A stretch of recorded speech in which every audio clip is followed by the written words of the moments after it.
У меня, говорит, весь страх пропал. Евкурову тогда казалось, что ему удастся сохранить хладнокровие даже в самые трудные моменты. Но вот война пришла к порогу его родного дома. Пригородный район, полукольцом охватывающий Владикавказ, был присоединен к Северной Осетии после депортации ингушей в 1944 году. После разоблачения культа личности в 1956-м ингуши стали массово возвращаться в места исторического проживания, вступая при этом в конфликты с осетинами, занявшими их дома. В 80-х вспыхнули волнения среди осетин, требовавших выселения ингушей за пределы района. В октябре 1992-го спорная территория стала поводом для развязывания настоящей войны между осетинскими и ингушскими вооруженными формированиями.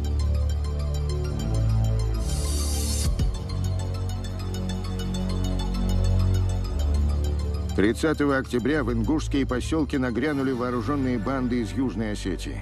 2 ноября они пришли в Тарское, родное село Евкурова. И вот то, что они вытворили в этом селе, вот, старик был Евлоев, он сказал, я старик, я не тронут. Его убили, где-то закопали. Почти 90-летняя была Хава, Арсамакова, женщина, она исчезла бесследно. Ханиев был Идрис, он занимался ремонтом машин, его убили, он... Тут кладбище рядом, там его закопали. Да, были до этого конфликты, стычки, там еще с той, с другой стороны, как-то видели. Но при этом никто не знал, что вот именно в час X что-то начнется. 1 ноября 1992 года в зону конфликта были введены федеральные войска.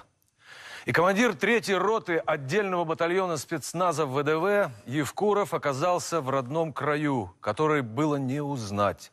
Сожженные и разграбленные дома, многочисленные случаи изнасилований, 600 убитых, 1000 раненых. Евкуров до сих пор не говорит о своих переживаниях в тот момент. Но можно представить себе, что чувствовал будущий глава Ингушской республики. Он ничего не знал о судьбе своих близких. Знал лишь, что отцу повезло уцелеть. В момент начала погромов Баматгирей Евкуров случайно оказался в военном городке, откуда была организована эвакуация ингушей. Его сын, как офицер, не мог позволить себе поддаться эмоциям. Нужно было спасать попавших в беду людей. Я принимал участие. И принимал участие, надо сказать, и мои сослуживцы, в том числе, которые работали, они выполняли в этом ситуации тоже свой долг. Они разъединяли противоборствующие, так будем говорить, стороны. Да? Я, например, со своей группой работали мы и в ущельях, и по территориям, освобождая, в том числе, заложников лиц ингушской национальности.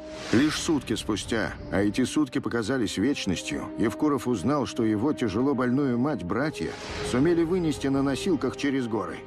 У нас есть так называемая дорога жизни, мы ее называем.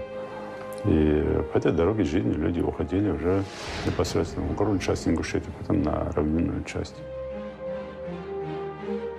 Эта рана не заживет в душе Юнусбека Евкурова никогда. Обстрелами было уничтожено 13 ингушских сел пригородного района. Около 30 тысяч ингушей были депортированы из Северной Осетии.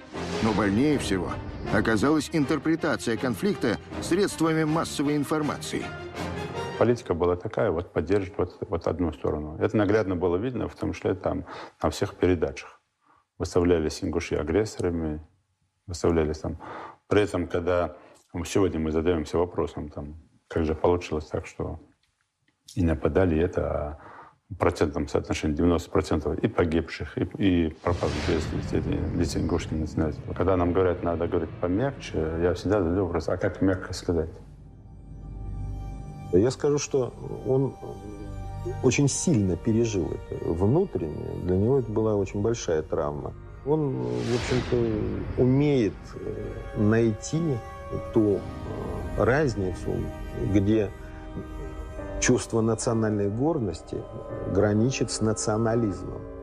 И он умело это разделяет, и в том числе и со своими коллегами сегодня, когда он работает в республике. Спустя 16 лет после осетино-ингушского конфликта, в августе 2008 года, когда Грузия начала артиллерийский обстрел Цхинвала, Россия встала на защиту Южной Осетии. В операции по принуждению к миру принимал участие и Юнусбек Евкуров. Думал ли он о том, что защищает, быть может, именно тех, кто убивал, калечил, насиловал в его родном селе? По идее, человек должен быть обиженным. По идее, человек не должен принять участие в том, чтобы защищать осетинский народ, потому что с ними был конфликт, потому что были потери, погибшие и с одной, и с другой стороны. Но он государственный человек, он генерал, он уже на тот момент герой России. Вот над этим надо подняться. И для него главное – это жизнь человеческая. Поэтому в этом конфликте он принимал участие начальником разведки, и от его информации зависело, насколько можно сохранить жизнь простых, обычных граждан Южной Осетии.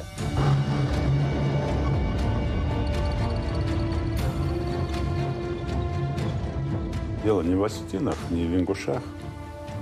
Это геополитика, это стратегия, это интересы Российской Федерации. И за интересы нашей великой страны и каждый из нас присягу принимал и долг свой выполнял. А зачем мы тогда нужны? Здесь нет никаких там сомнений или вопросов. Надо, будем воевать на любом направлении, в любом месте. О том, как Юнусбек Евкуров умеет воевать на любом направлении, ходят легенды.